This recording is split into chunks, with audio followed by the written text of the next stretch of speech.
Please. Thank you, madam. Okay, so good morning, everyone. I hope you remember yesterday we had quite a lot of discussion around different types of muscular tissue and so on. I'm not going back and revising it. We will directly start with the nervous system. So the basics again, someone had mentioned that you already know uh, about the nervous system in general. But again, just to quickly revise all of these structures and functional aspect, we'll go over this topic.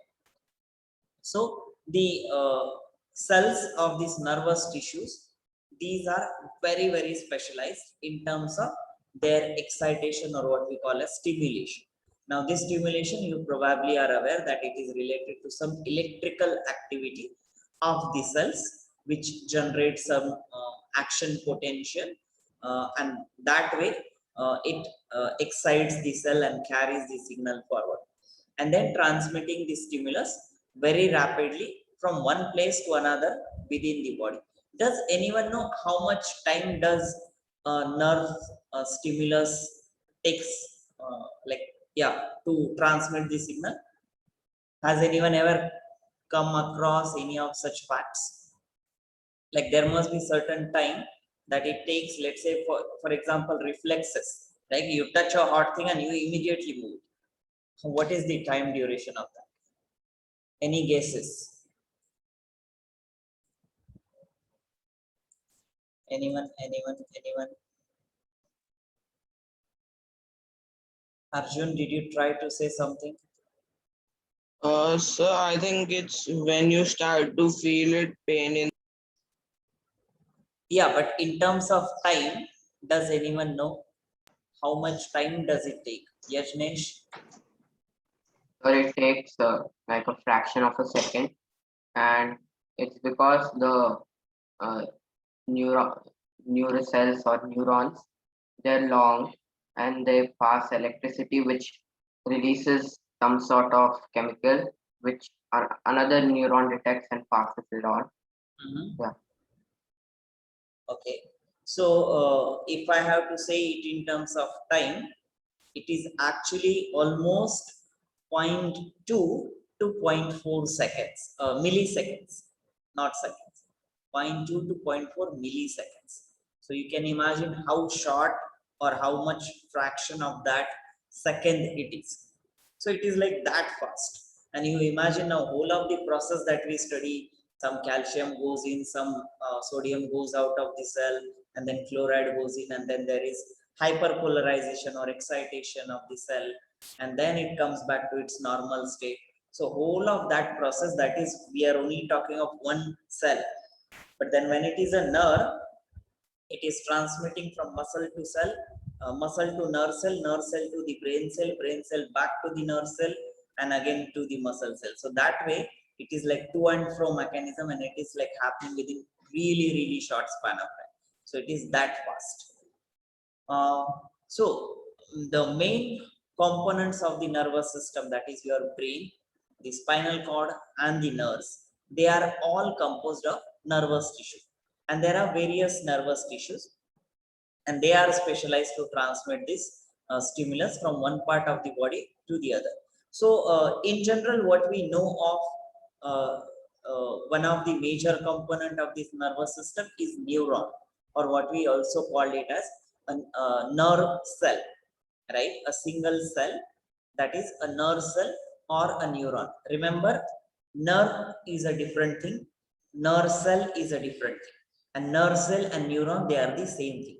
So when we talk of a nerve, it is a bundle of neuron, right, or a bundle of nerve cell, and a neuron is a single cell within that bundle.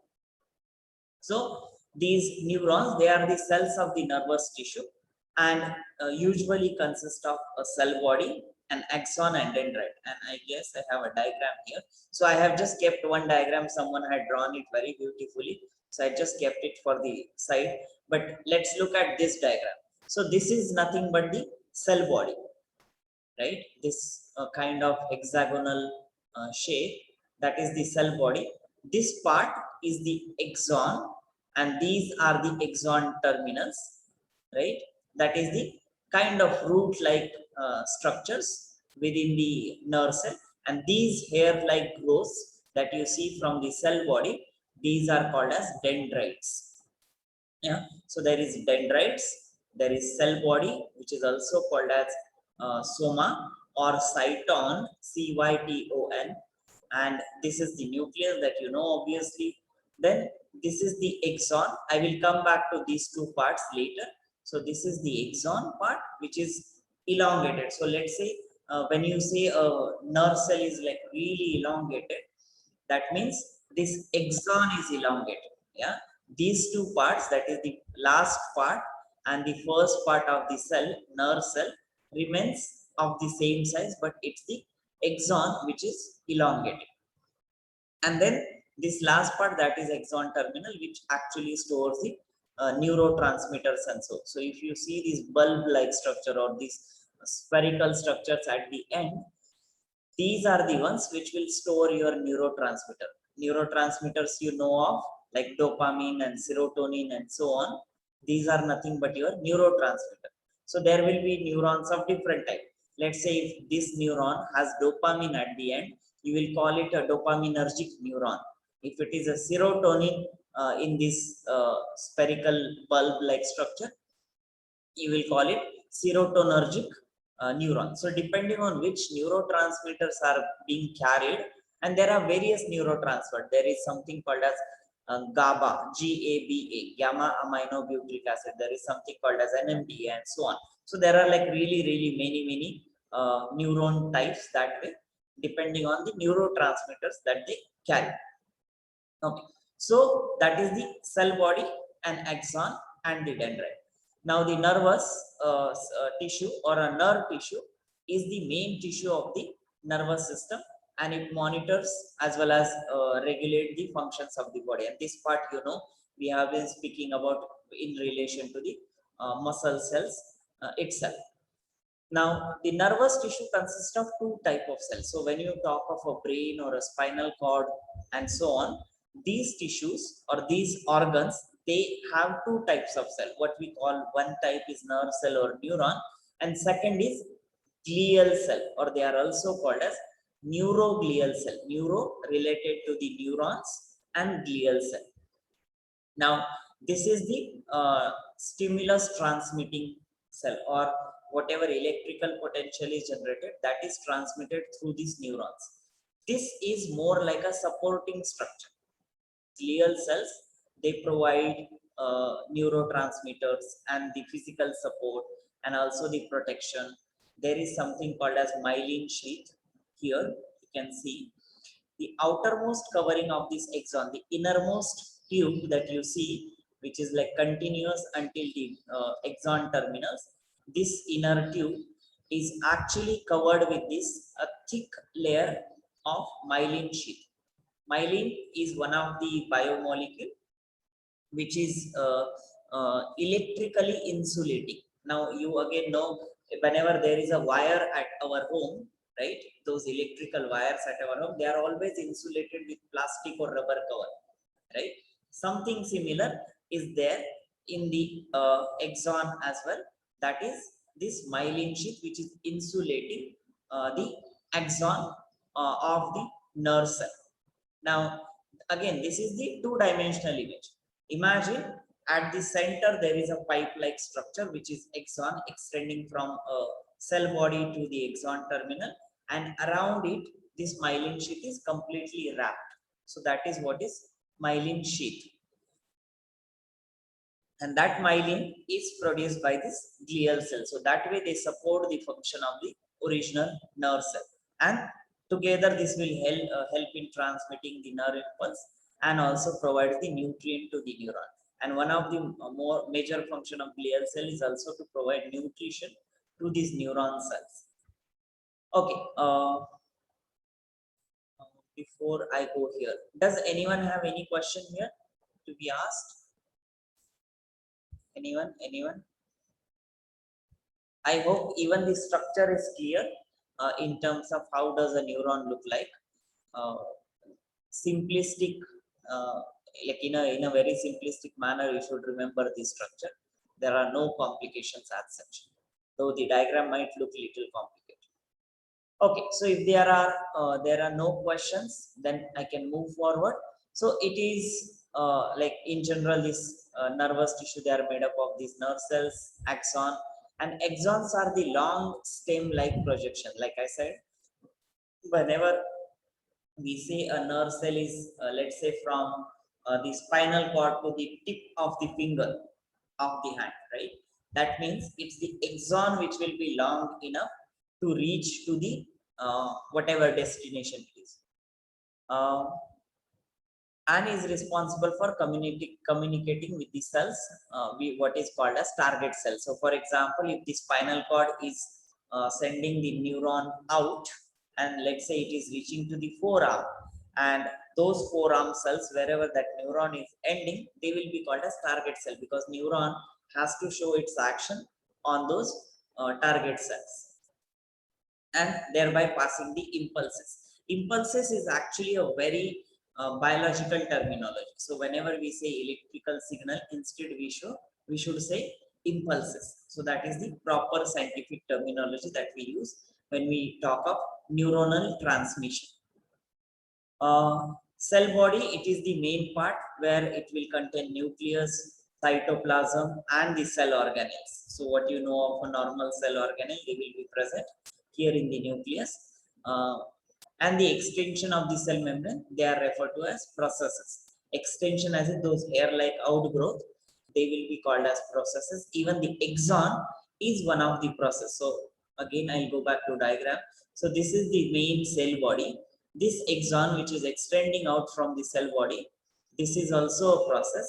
And even these dendrites at each of these end, these are also the processes of the cell body.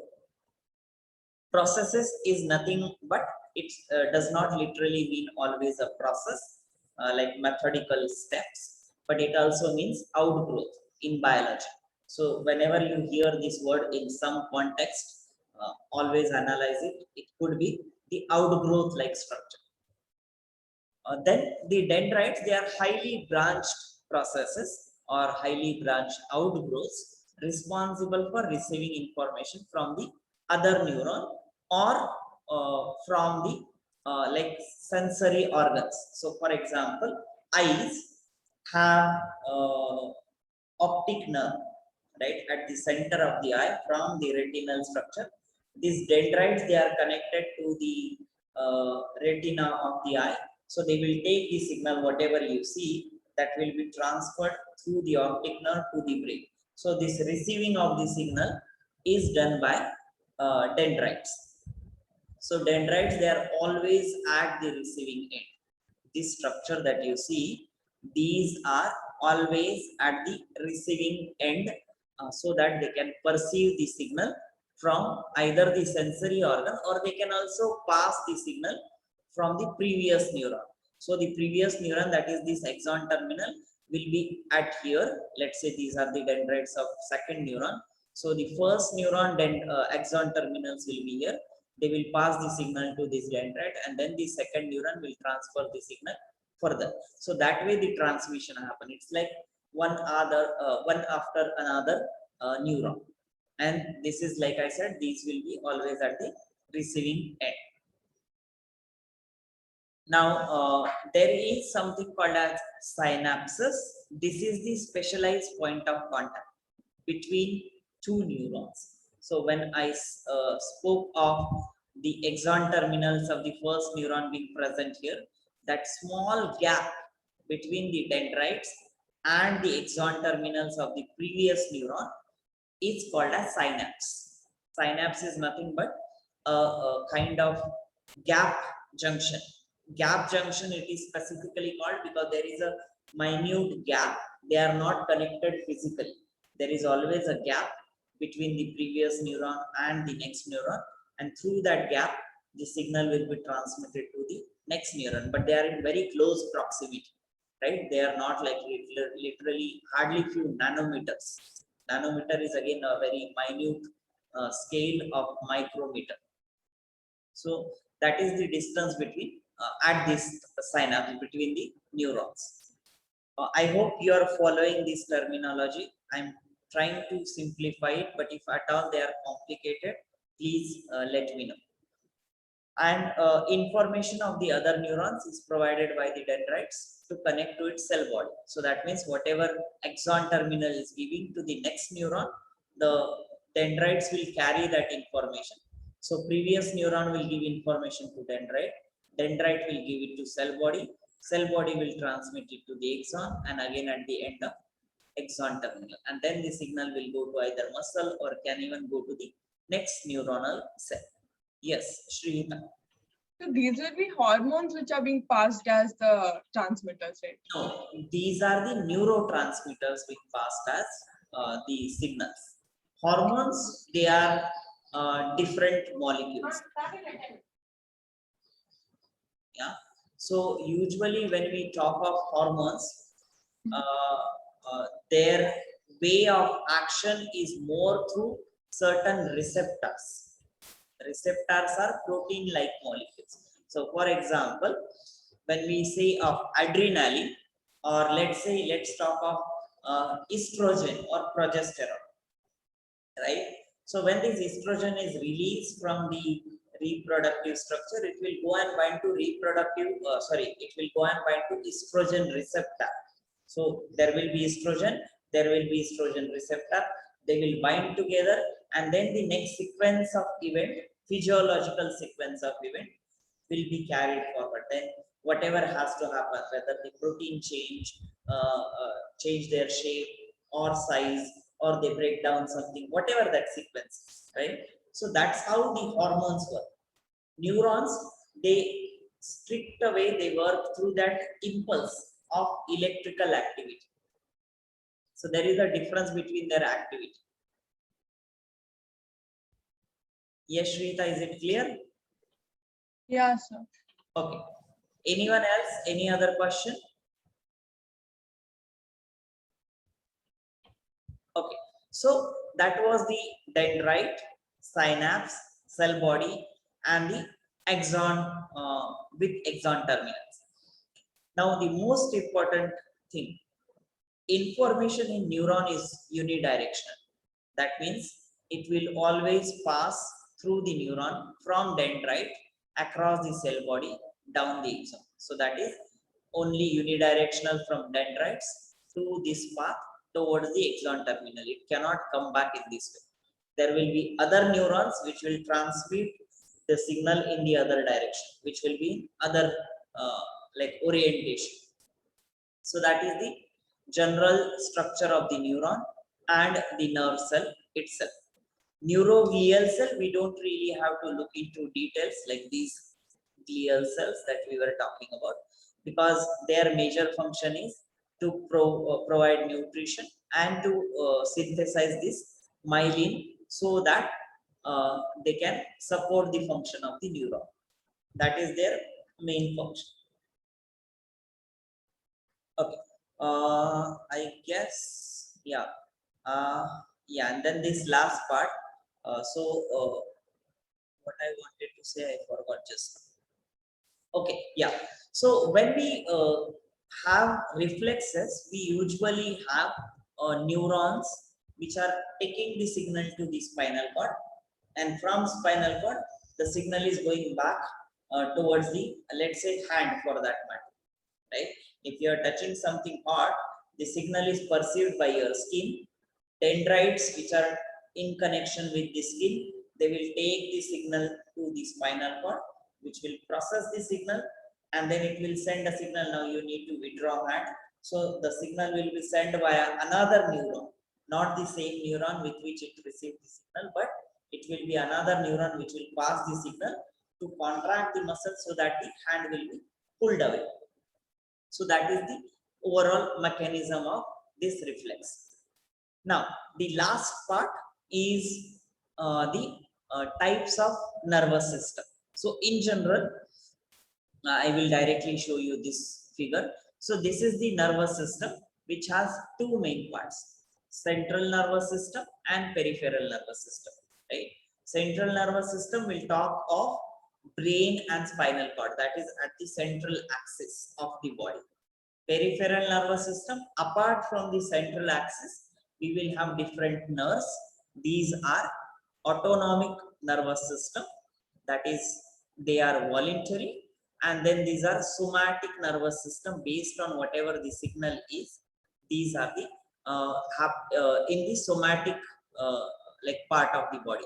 More or less, you can call this involuntary, that is autonomic or automatic, that way, and these are involuntary.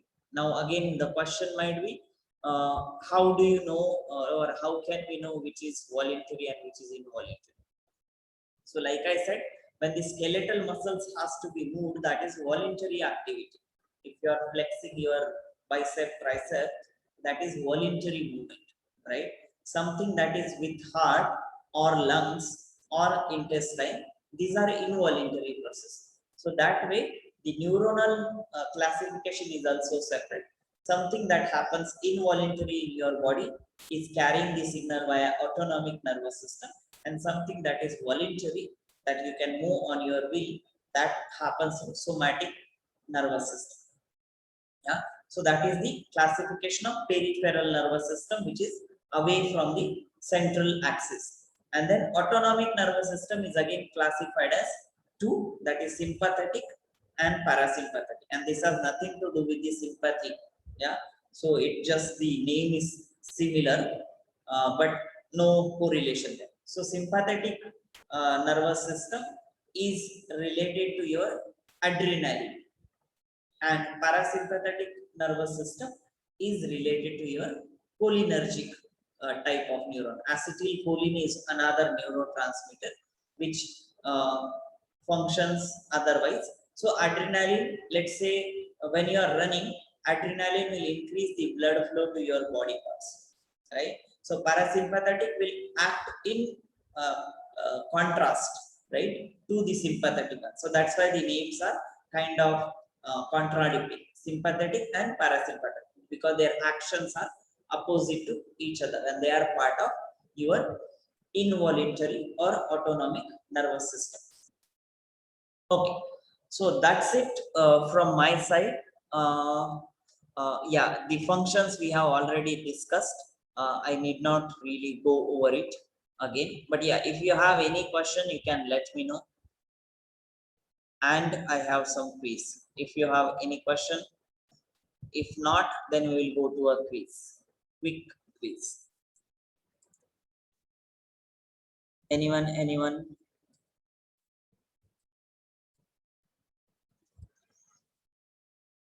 People are asleep early in the morning in the first class. Okay, so in that case, let me open Quiz. this. Okay, so Aha. I just found this very interesting. Some of the questions, they may not be related, but we can always take it. I hope you all can see it. So let me ask someone. Why don't we start with Snehashish? Snehashish, be the leader. Start the first one. Yep. So, okay. So the question is, lysosomes are called suicide bags because A, it causes the cell to break its cell membrane, causing death. Second, it kills surrounding cells by releasing enzymes. Third, the enzymes are capable of digesting the cells. Fourth, all of the above. Fifth, none of the above. So I think it should be C, because the cells are capable of digesting itself, or the cells. Yeah. Digesting cells. Okay, anyone else has any other answer? So it's like a trash can. Like, Yeah, but then out of these five, which is the option? uh, C. No, all of the above. D. That's what I think. But it doesn't kill the surrounding cells, na? Yeah. No, if a cell is infected, it can digest the whole cell itself. Yeah, But that's that's So- the cell's own lysosome. If cell A and B are affected, then A's lysosome will kill A and B's lysosome will kill B. yeah. So hmm, it should be C I only, still right? think B. So, I think But suicide bags, they call suicide bags, not murder bags. They can kill the ones around them. good one. But what I think is, see, like I think surely the surrounding cells option is not true, right?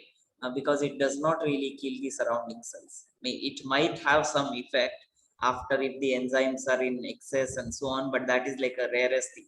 I don't think that is the normal course of action of lysosome. It causes the cell to break its cell membrane and causing death. This could also be true, or the C, the enzymes are capable of digesting cells.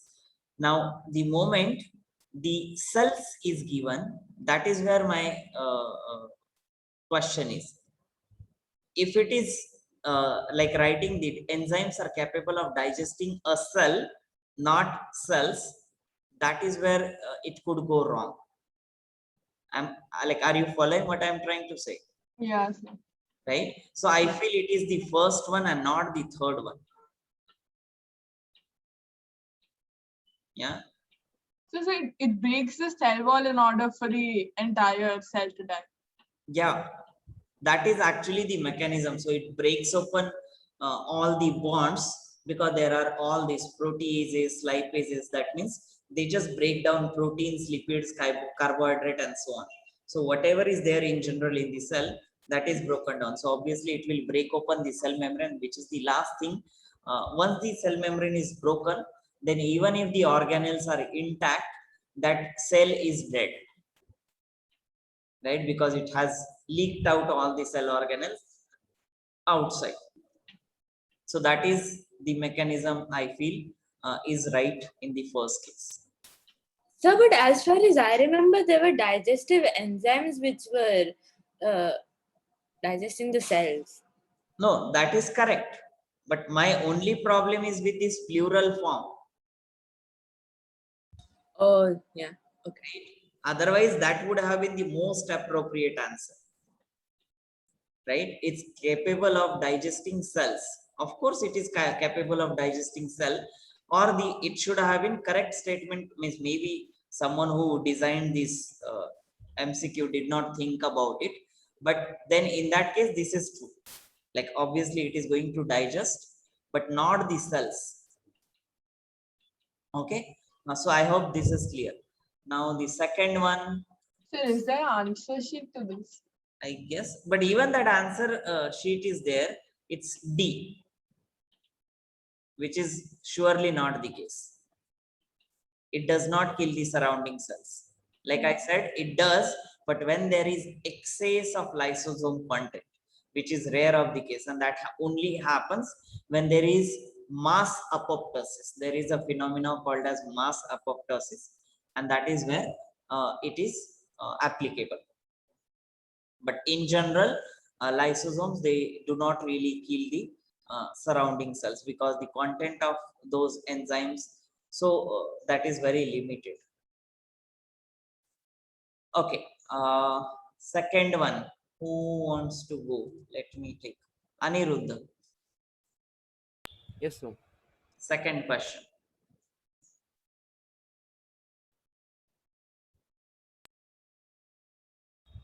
So they can be controlled, sir. A. So one of the following is not true about cardiac muscles. Is not true. That is, they can be controlled. They lack mitochondria? No, they have mitochondria. The cells are binucleate. Are the cells binucleate, Anirudh, in cardiac muscles? No, sir. Okay, so that means that is also not true. Yes. Sir. Anyone else?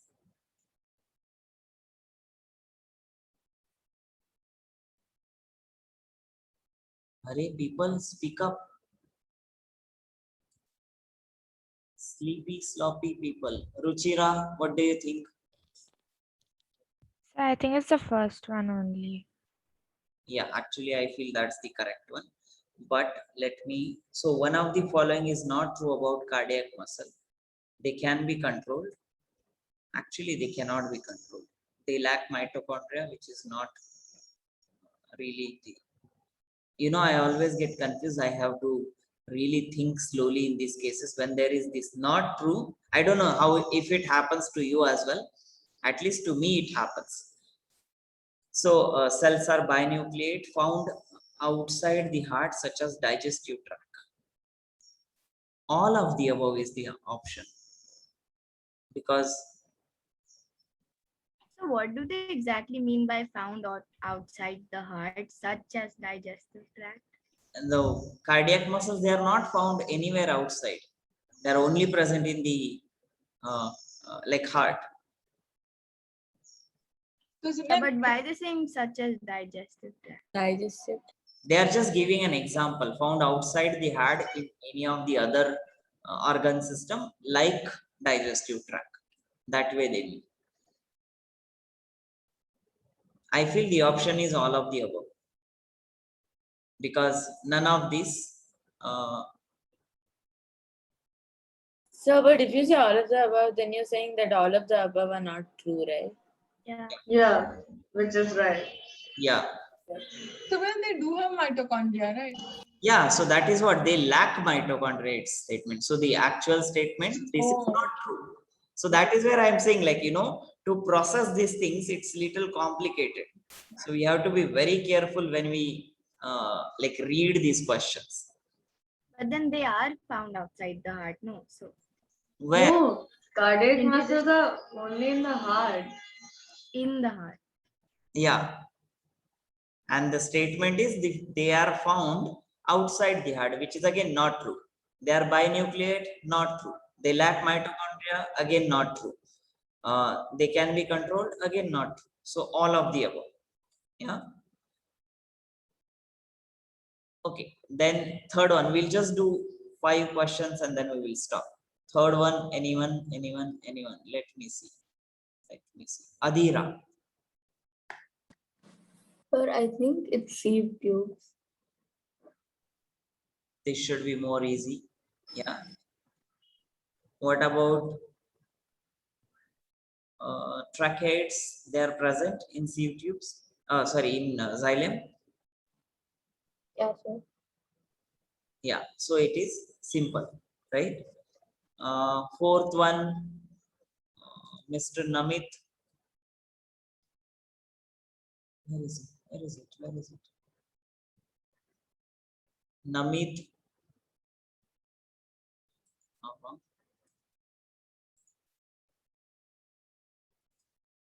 Okay. Rishabh. Mr. Rishabh. Yeah, sir. Can you say the answer for fourth one?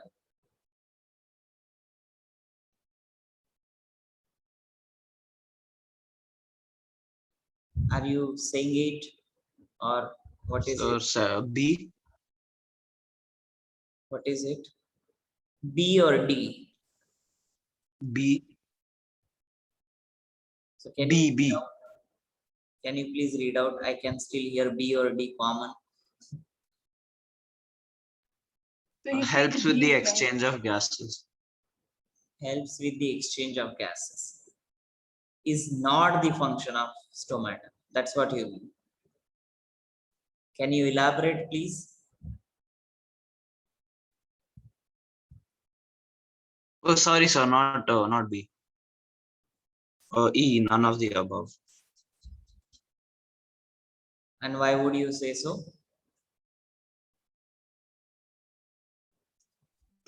Sir, I'm sure that A and C are functions of the stomata. Does it participate in the process of photosynthesis?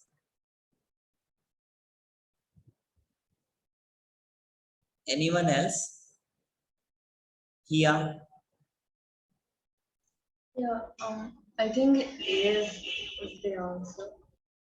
is not the function. Yeah. Yeah, that's correct. So it does not participate as such in the process of photosynthesis. It just helps in the process of photosynthesis, that is just getting the material. That is, for example, exchange of gases, it will get the carbon dioxide inside from the air through the stomatal structure. So that is exchange of gases. So second option is true, and that is a function of stomata. C, it helps to create water pressure and forcing the water upward. That is its major function. So obviously that option also cannot be there. So option is first one, that is the function that is not performed by stomata is it does not participate in the photosynthesis process. And last one, who can say it? Who can say it? Prakriti. Yeah, sir. The meristematic tissues one, right? Yeah. I think it's C.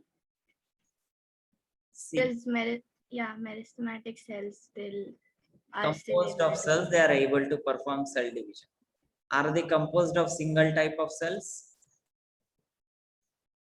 What do you No, think? sir. Different types of cells. Like, what were the types of those meristematic tissue? Apical and Lateral and intercalary, lateral, cambium, right? That's what we had looked at in terms of words. And this first option, composed of cells that are incapable of cell division, which is surely not true, because meristematic tissue is present at the growing tips, so that has to have the dividing cells. So you can just have a quick look at this, and oh, why did I? Okay, anyway, it's kind of